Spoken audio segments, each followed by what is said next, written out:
Welcome to As You Are. I'm Wit. This is the lovely Lisa, and we are so happy to be back. It is an absolute pleasure to be back again. Good to see you, Wit. Yeah, good to see you. And we're talking about quite a topic today. The topic, I would say. I think it's the topic. The topic, definitely. We're talking about self-love today, which if you have that nailed, you have absolutely everything nailed, in my personal opinion.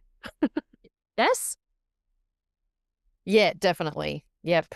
But we were just talking about how, well, we'll get there. We'll get there. There's not an end product. You don't really have it nailed. That's sounding like there's an end product. It is a practice. It is a cultivation. And yeah, practicing. It is. And what does that look like and feel like, and how does it show up in your life? Like those are the things that I feel as if we as a society spend a lot of time focusing on self-love as a way of kind of spoiling ourselves so it can give you physical pleasure, but the very deep reflection and dealing with the shadow parts of yourself or the parts of yourself that are uncomfortable, that's also part of what self-love is. And that is maybe not what's focused on enough, in my opinion. Mm-hmm. Well, and we were talking about, we were thinking about, in thinking about this episode, that self-love is very much marketed, right? It's very much marketed to us. We've been told it's important. We realize it's important. I think a lot of people realize that they're not very kind to themselves, that they, quote unquote, need to be taking better care of themselves. They need to love themselves more. I think that is a pretty general awareness in sort of Western culture. I think that's really common for people to be aware of that. But I think the gap exists between, where to go from there and then like what self-love actually is. Because in that marketing, and it very much is marketed, like it is, things are being sold to us that, are supposed to be cultivating self-love, right? So it's like bubble baths and foot massages and, all the ways to sort of quote unquote pamper ourselves. And that, in my personal opinion, can relate to self-love, but is very much not at all what I think about when I think about true self-love. Me too. I'm there with you. That is then really nice things to do for yourself, but it doesn't get to the actual like deep center of loving who you are. Mm-hmm. Because, I mean, it's almost a distraction in some ways, I think. And the marketing works. People think, oh well, if I do this, then I will love myself, but that's not how it works. No. Just hate yourself and while you're getting a massage. Yeah. And Oh, yeah. your inner critic can really get going when you. I'd say in my past, I took many bubble baths when I was Yeah. like hating myself. Yeah. Yeah, that's right. So, yeah, one does not necessarily lead to the other. And how do you, and it is a question that I realize I do this. I start a sentence and I don't finish it. How do you love yourself? It is a question that I have thought about a lot because I have had an inner critic that I didn't need a worst enemy because she was living inside of me. Mm-hmm. And I am very much for the idea of talk to yourself as if you were a best friend. And it can mean that you say, just fucking get a grip. Because a best friend would say that to you. It was just like, stop being so fucking hard on yourself. Mm-hmm. I've said that to some of my friends who have said their inner critic stuff has come out of their mouth. And I'm like, seriously? Like, you really think that about yourself? I think you've essentially said that to me, Lisa, but via text. So it didn't come that like, but you've essentially said that to me in like, okay, at least that one moment. But Yeah, Well, that's good. I'm glad. I'm glad because I do that with myself too. Yeah. It's not just that I very much speak to myself like I would my best friend and be real about it. It's like you are right now in a massive hole, wallowing in it. Like you you can love yourself even in the wallowingness, like the dark, the depths, the depths, I can't speak, the dark depths. Like it's loving yourself even though you're feeling things that are really uncomfortable or you're going through stages in your life where it's awful, that you can still love yourself even when you put on 10 kilos or 15 kilos or lose 20 kilos or whatever you're wearing, like whatever your situation, watching your face age, as you're getting, I'm heading now towards my mid 50s. Okay, I'm only 51, but I have to tell myself that, and your skin changes and all of those things, that you're still essentially loving yourself. And no amount of bubble baths is going to make me love myself, but me talking to myself like I'm a best friend and reminding myself that I'm worthy, that helps me love myself. And my best friend isn't like, doesn't have the hardness or the, not hardness, doesn't have the like attitude in my self-love. So, and I bring that up because there is no right way. Like, there's no right way. So, like, my best friend inside is like, oh, it's okay. Like, of course you feel that way. And that's when I feel like shit, or I, am having a hard day, or I am being judgmental. And so my internal voice in those moments when I need, it doesn't have the pick me up attitude that yours does, Sometimes does. That's not all the time. Yeah, yeah, yeah. It can be Sometimes. very, very nice too, but there are times where it's just like, Yeah, but that is just, there's not one way, there's not a right way. It is always for me about like listening, like always about listening and actually like hearing what's going on for you and not judging it, really. So, yeah, and then what I thought about as well, which we can go kind of in depth as we continue the conversation, but it's about not abandoning myself. That's like the most important thing for me. So it's like, doesn't matter what environment I'm in, doesn't matter what anyone else is saying to me, about me, whatever, doesn't matter, like, doesn't doesn't matter in my external circumstances. I don't abandon myself. So that means not abandoning my feelings, not about abandoning my experience, whatever it is, not abandoning like any of it. And this comes from spending a lot of my life in a state of self-abandonment.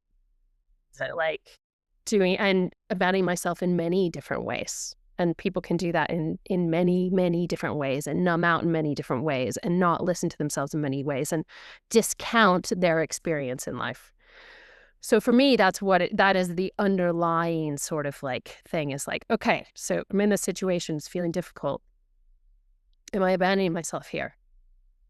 Am I leaving myself for someone else or another experience or just like tuning out and if I can say like, no, I'm not abandoning myself, I still feel like I'm really have my foundation in place.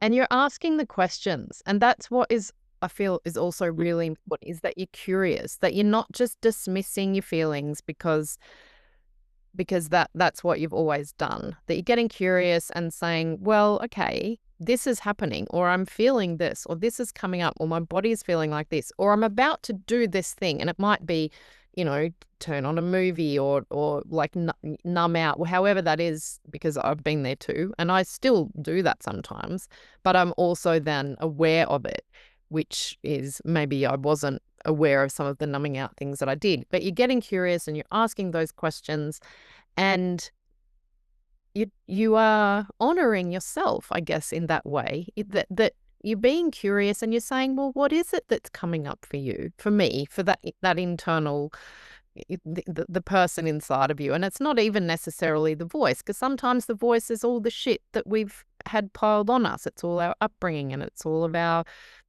conditioning and society stuff. And that becomes part of the voice. So that you're getting curious and saying, where is it coming from? Is it actually coming from me?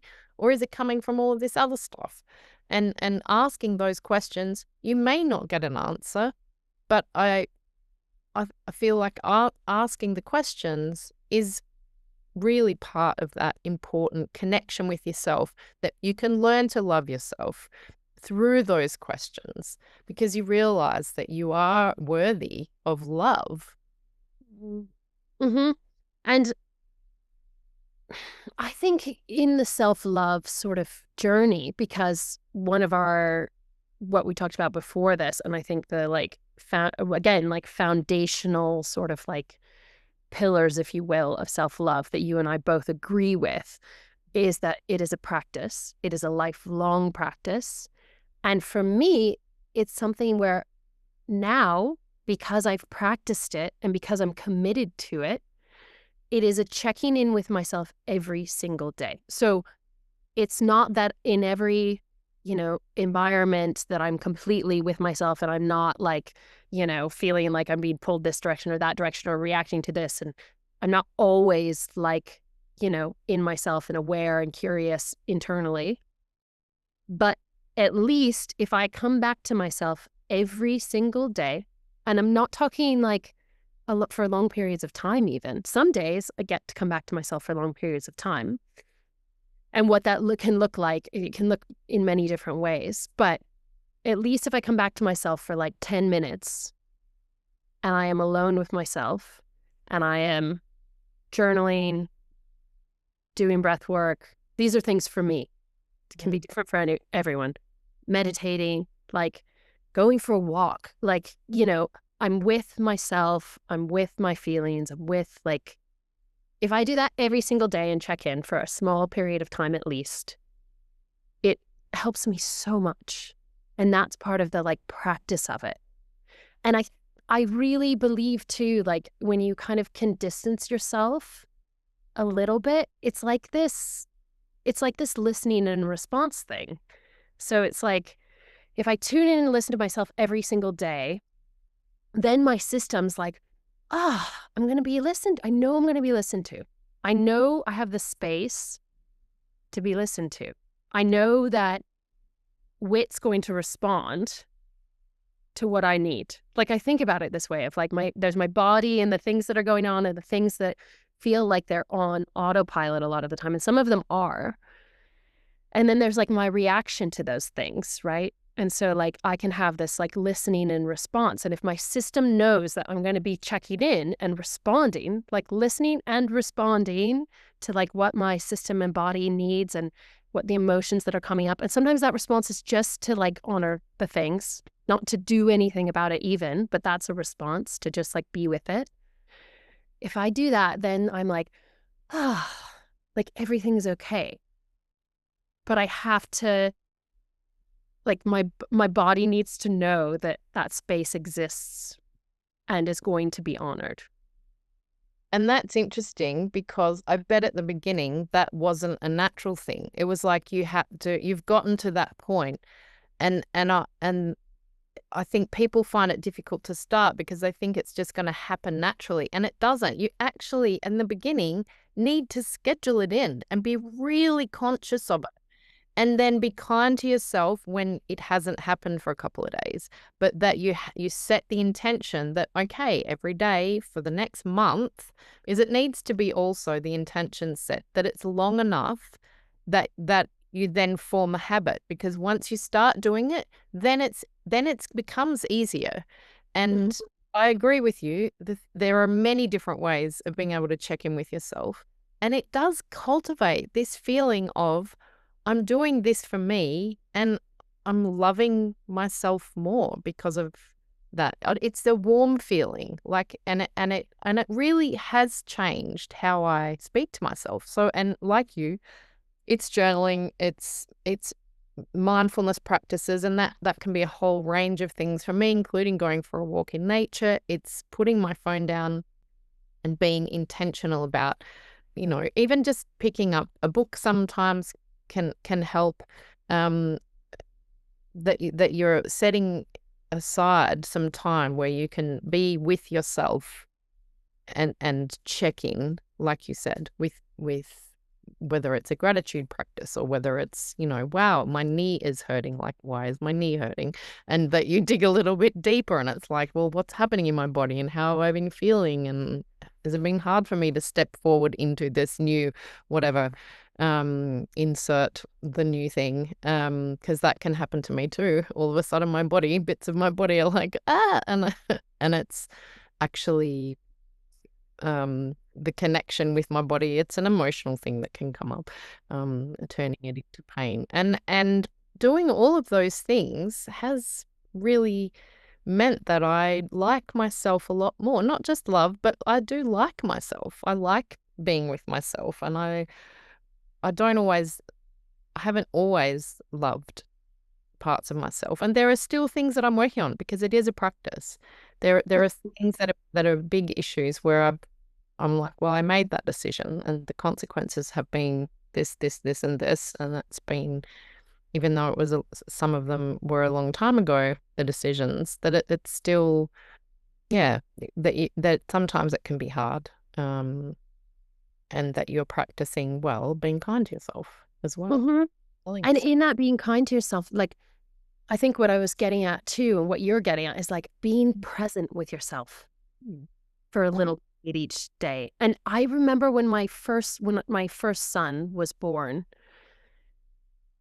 being a parent, endless lessons. I don't have to tell you, but I noticed that if I was working and I was a single mom at the time and I was like, had lots of things on my plate.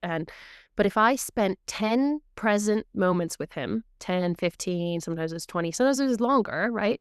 But just playing with him, if I made that a point each day, he was so much more settled. We had such a different day if I set aside even just 10 minutes to go and play with him, not have a phone in the room, be with him, do what he wanted to do. If we did that, we had a good day. And I think of it the same way with myself. If I spend some present time with myself each day, and none of this is like, none of it looks perfect, right? It's not like it's all a practice. It gets easier as you do it more. But like if I spend at least 10 present minutes with myself a day, everything is easier. Everything is And easier. if that is in a bubble bath, like that's also Yeah. okay. Yeah, How yeah, you yeah. actually do it It doesn't have is to okay. look in a certain way.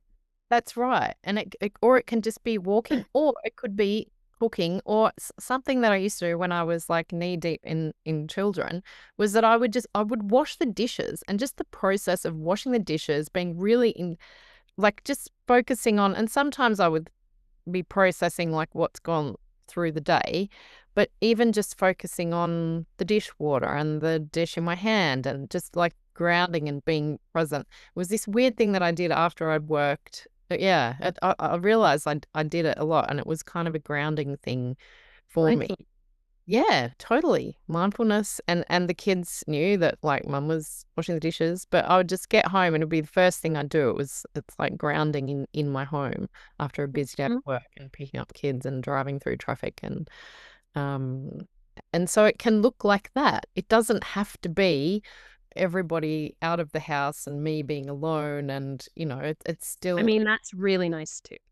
yeah, totally. And I'm up for that, but it's not practical and it's not going to happen every day. No, no. And then, but in my experience, as I have cultivated like more and more of a committed practice to myself, which doesn't feel like hard work. When I say committed practice myself, it sounds like a fucking arduous task. It sounds terrible, but it's just honestly become more and more of a delight. So it's moved up on my priority list. As I've done it more and more, it's become more and more enjoyable. I enjoy spending time with myself more and more. And I am more curious about my internal like landscape and like what I get to explore. But that has come, it has been a building of that. It's become that. And I am excited to see where that goes and expect it to expand more and more and more over the course of my life.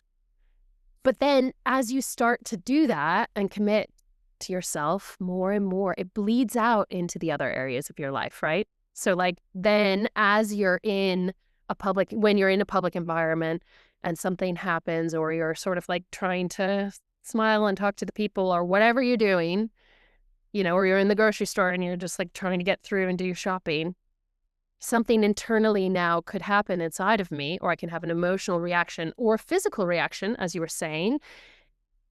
And then I can realize, like, once I'm out of the situation or in the situation of like, oh, I actually was able to pause in that moment and go like, what's going on? And be curious in the moment. And that is again, like a learning and a building that happens in time with practice. Because there was no way when I really started committing to this practice of like self-love in my life, there was no way that I could be in a busy grocery store and react to something and be curious about it in the beginning, personally. No, because And I that think, it's okay. It's just like it's yeah. amazing. Yeah, go ahead. No, I was just thinking like it's those moments, like years ago for me, it was those moments where you would be really harsh on yourself. Totally. Like that's when the inner critic would come in, or you think, or you would say something to somebody else, or you'd be, in some kind of interaction, and maybe you get the feeling that it's terrible, and so you just start spiraling. It's like I'm a terrible person, and because I said this, and not necessarily thinking or feeling or connecting with the fact that maybe the person didn't even notice how you said it. But, it's like you start obsessing about, how things are coming out of your mouth and what you're saying. And if you have that intention, if you like are a little bit more intentional about how you that checking in with yourself, then that becomes less of a thing. The spiraling of self-doubt and loathing and hatred, you're circumventing that. It's a way of being kind. It's like instead you're being that best friend. I mean, I like describing it as a best friend because people can relate to that, and it can be that maybe you just need a hug today. Or maybe sometimes it's like, come on, you got this. Or it might be like, get your fucking shit together. Come on. It's like different varying stages of how you maybe speak to yourself. Um, even when you're not feeling worthy. And I think, in those moments, social settings are like, that's where shoulds come in like really heavily. And we've talked about how I don't use the word should anymore in my vocabulary. I only say could. Should has been like pushed out of my household. Um, With you. but there was a long time where that ruled my life, like really ruled my life. And, it happens very much socially as well. And that's where it goes back to the self-abandonment. It's like, I've very much lived much of my life of what I should be doing out in the world, how I should be interacting, how I should show up, how I, was, making everyone else comfortable, like making everyone else happy. But Uh, not actually knowing that you are. Like the thing yeah, with shit is that exactly. it's all based on like somebody else's, what they think, but never ever knowing is that what they actually think? And it's Well, just listen, I got to a place in my life where I was like, I tiptoed around people so much, and I was such a people pleaser for a long time, and people would still get pissed off. And so, like, I reached to a point where I was just like, well, shit. Like, I did my best, and like, people still got frustrated with me and still got pissed off at me. And like, I just bent over backwards and hurt myself. Like, I mean, amazingly, like physically, again, there are physical, like, manifestations of that. There are like, and that's where the numbing out comes in of like, I hurt myself so much in this endless people pleasing and bending over backwards for everybody else. And people still got pissed. So, like, yeah. And then you realize that, well, actually, if I honor myself, then at least I'm happy with myself because I'm with me all the time. yeah. The longest relationship you will ever have is with yourself. So if you're not at least taking some steps towards making friends with yourself, then the rest of your life is going to be a little bit shit. Yeah. Well, and it's not either or. I think for a long time, I felt like I either chose to be, well, it was an exaggerated, like, like an exaggerated version of being like kind to everybody else, or I could be kind to myself. Like I could either choose myself or I could choose other people, basically. But it's not an either or. I can choose myself and be kind to everyone, period, because that is one of the most important things to me is kindness. And I teach that to my kids and practice that as like in my life as much as I can. And I'm going to choose myself. Like I can be kind to everyone and not abandon myself. And that means setting boundaries sometimes that can be uncomfortable for me. I can be uncomfortable for other people, and I can still do it with kindness. And I can still, I'm not choosing, it's not an either or. I'm not choosing me or you. It's like I'm choosing us in a way. Like I'm choosing, it's a bigger picture like us. Like, Mm. you know? Yeah, I like that. And I know there's an Indigenous Australian concept. We don't even have a kind of word for it. We have I and we have we and we have you and we have us, but it's a concept that's more like me and we. So it's Hmm. mm, which, yeah, I mean, I know there's an American guy too who's written, I can't remember his name, but who's written a book and it's Mui, and I was like, I really, if I read that, I really hope he's acknowledged Indigenous Australians because they, like, Yeah. before I knew this book was coming out, I'd read about that, but that idea of it's like it's not us because it's not necessarily us, but it's me and we. So yeah, it is a different kind of way of viewing things and how that fits in with where you are yourself and how you are with others. Because us, I think it's more of like a collective kind of everyone. I don't know. It really does differ to me. I'm not having good time with words today.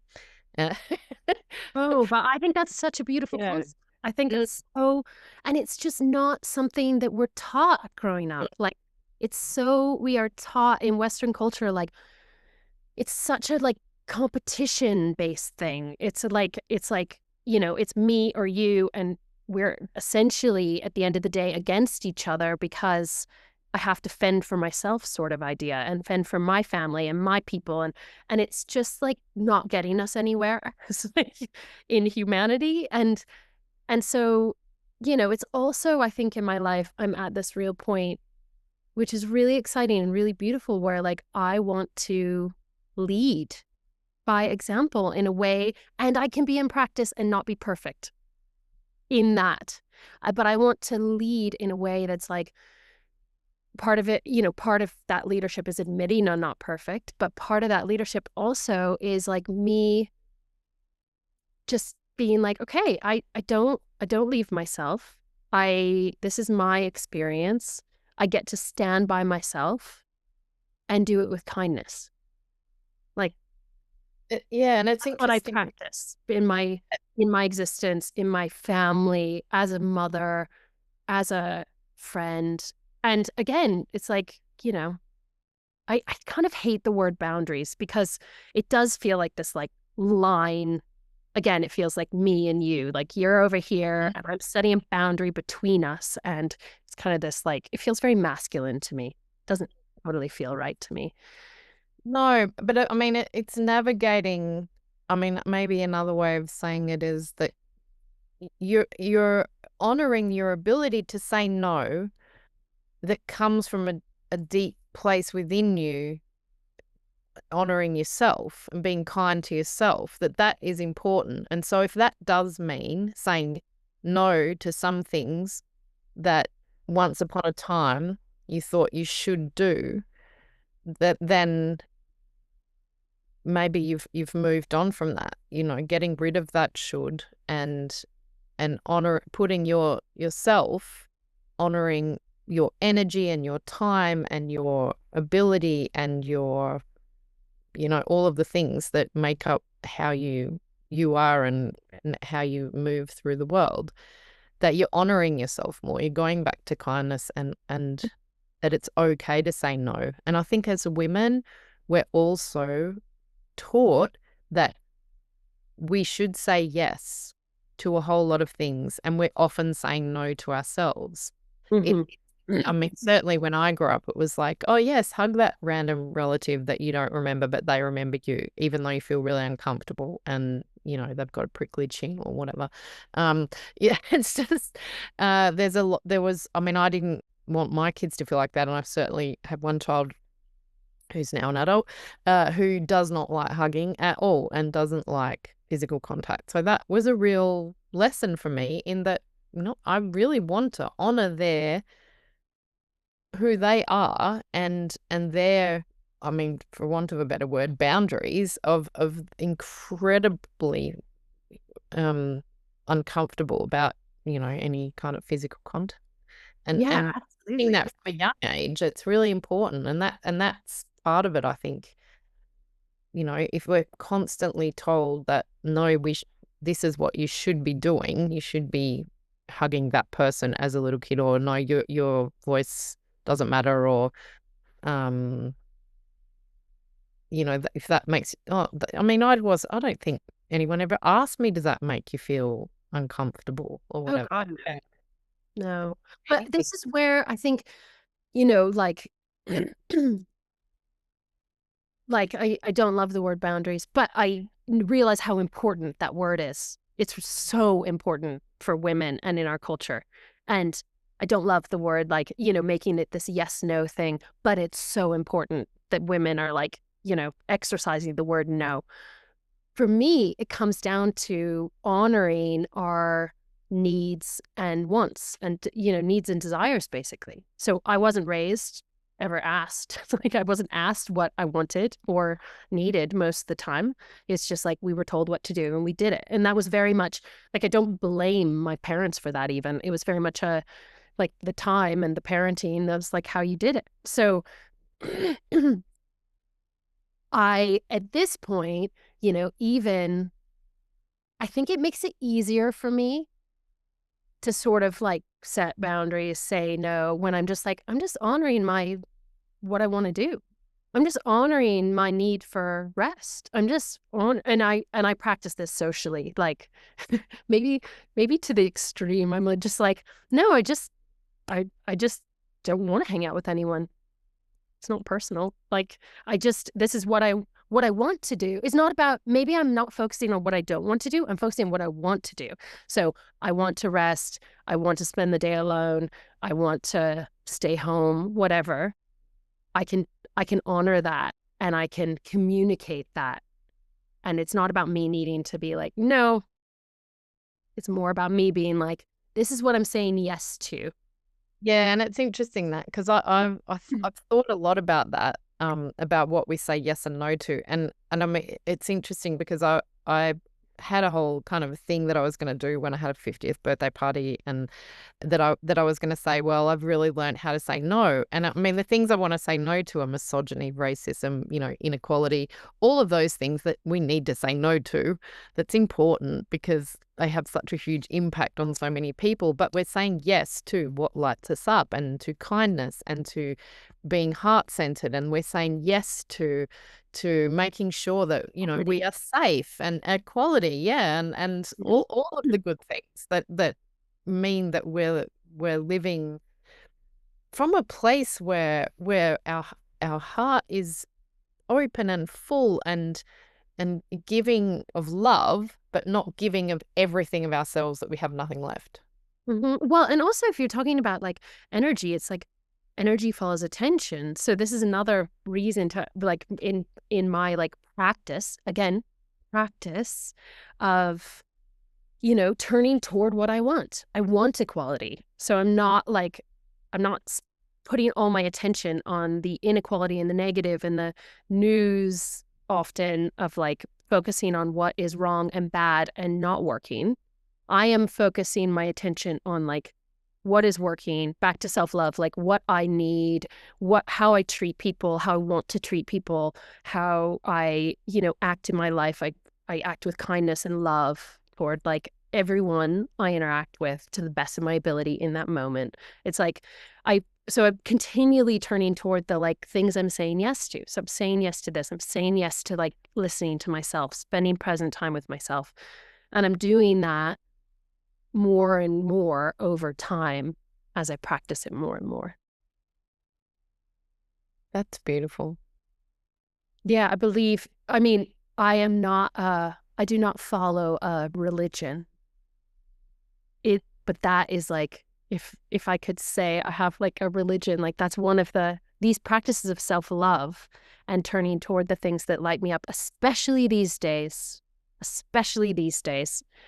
Um, that is what I'm like committed to. That's what I show up for every single day. And that's what I'm like going to, you know, like continue doing through my life and continue working on.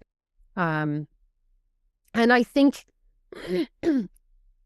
to just go back to like kindness and gentleness, I ask myself sometimes too, like how I would talk to my kids because, I love my kids unconditionally.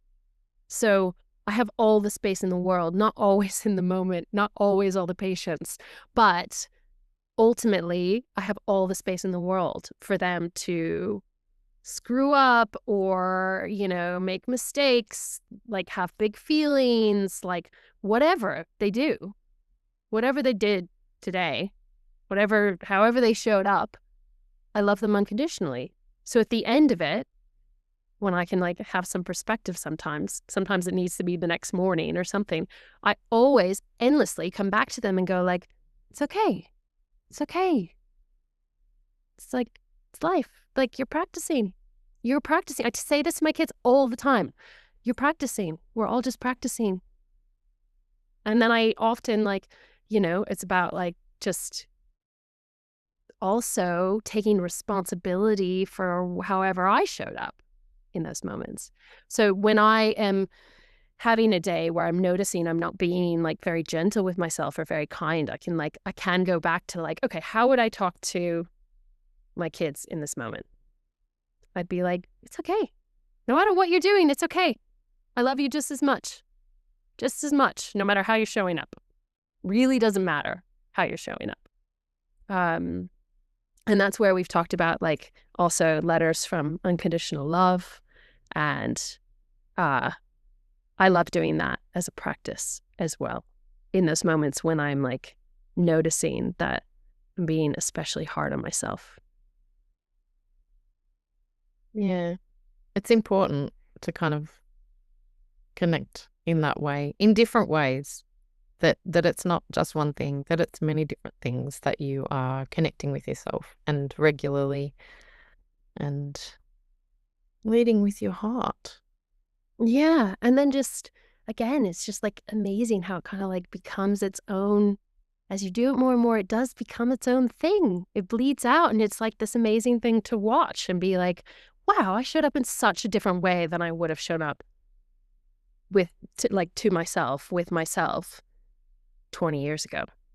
Like polar, polar opposites, like, or 10 years ago, you know? Um, that's a really amazing thing as well. But just to watch it bleed into parts of your life is like this incredible, magical thing, I find. Yeah, it is. It is beautiful. So it can be bubble baths, it can. And it can be massages. Yeah. That's so important. But it's also that small little connecting with yourself on a daily basis when you're knee deep in kids and your elbows in the dish water and you're doing all of the things that sometimes can get a little bit tiring, that you're still connecting with yourself, or that, you make a mistake or you say the wrong thing or yeah. I wrote about it recently, actually. Uh, I wrote about a moment that I had where I was just completely like not, I was so done for the day and walked out of my home office, and my husband had a client there too. And I don't know, whatever came out, I don't even, what, I wasn't very kind to her because I just had nothing left. And I wasn't sure what she wanted, and she was showing me something, and it just went really badly. And I, instead of feeling bad about myself, I was just like, it's okay. You were spent. You were done, Lisa. There was no way you were gonna be able to have anything coherent come out of your mouth after a full day of, teach and all of that sort of stuff. So it can be awkward, but I think it's important that we share those stories and that, I didn't die from it and she didn't either. I mean, she might not ever talk to me again. No, it wasn't that bad, but it was just this weird, awkward thing after I got very well. I don't know. That Well, stuff out of my mouth. Yeah. and also to, again, if we think of life as a practice and that we have until we die to keep practicing, you have choices at every moment, right? And so you can also always like go back and be like, show up and be like, I was really tired in that moment. I'm sorry I showed up that way.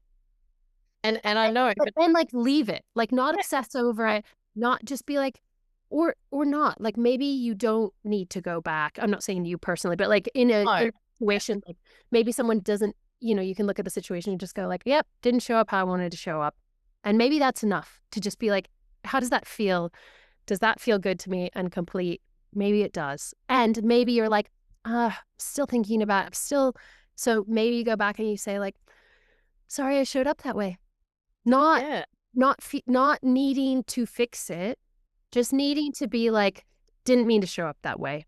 And And then keep it to yourself. I really feel like sometimes it's just yourself. It's like, you know what? It's okay because you were like not in in the moment. Like you it was just like, and it's interesting because in that the kind of situation I was like, well, yeah, that's the trouble when two people work from home and it can sometimes like clash. And it's like, next time I'll like go out, get a drink of water and go straight back into my home office and wait until the client's gone so I don't have weird stuff coming out of my mouth. well, Yeah. my husband and I both work from home too, so Yeah. Yeah. I know it well. I know it Yeah. well. And also to also honor that we don't know what someone else's experience is, which we Oh, sort of talked about in the beginning briefly. It's like you don't know how someone else experiences something. So maybe that woman was like, didn't even bat an eye. Like maybe she just like was like, maybe she didn't think it exactly. stood up in any way, shape, or form in like didn't have Yeah, to look at it. exactly. She could have been Yeah. totally fine with it.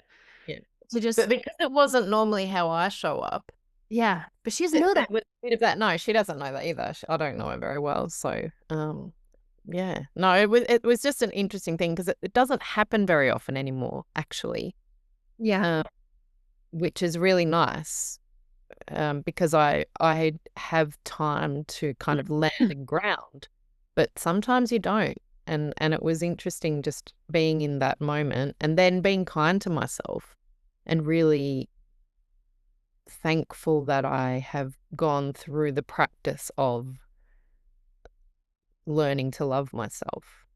Well, and the amazing thing is too, like when you have been a people pleaser and bent over backwards for everybody else, I'm now at this place where I realize that as I give myself more grace, I can give other people more grace genuinely. As I honor my own feelings and I can actually be with my own feelings, I can actually be with someone else's feelings. As I'm present with myself, I can actually be more present with other people. Like it actually does all start with me. So, like, as I practice more and more, I can show up for other people, really. I thought I was showing up for other people before, but I wasn't. I wasn't able to. I didn't have the capacity to because I couldn't do it for myself. Mm. So, that's also an amazing, in my own process, an amazing part of like the journey through it. It's like I noticed that actually, as I show up for myself more and more, I can genuinely, really, with integrity and authenticity and presence and love, show up for other people. I can love better. Yeah. I can love other people better if I start with myself. And more capacity to love others. Totally. Yeah.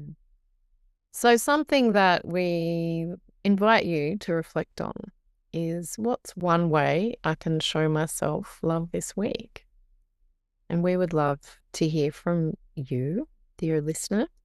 You can hop into our community space or send us a DM, depending on how you're listening to this. But we both have contact details in the show notes. And we would like to thank you again for sharing our conversation, listening in as Wit and I discuss all the wonderful things and all the beautiful life journey experiences that we have. Yeah. And we'll be back for more of it. We will. Thank you for listening.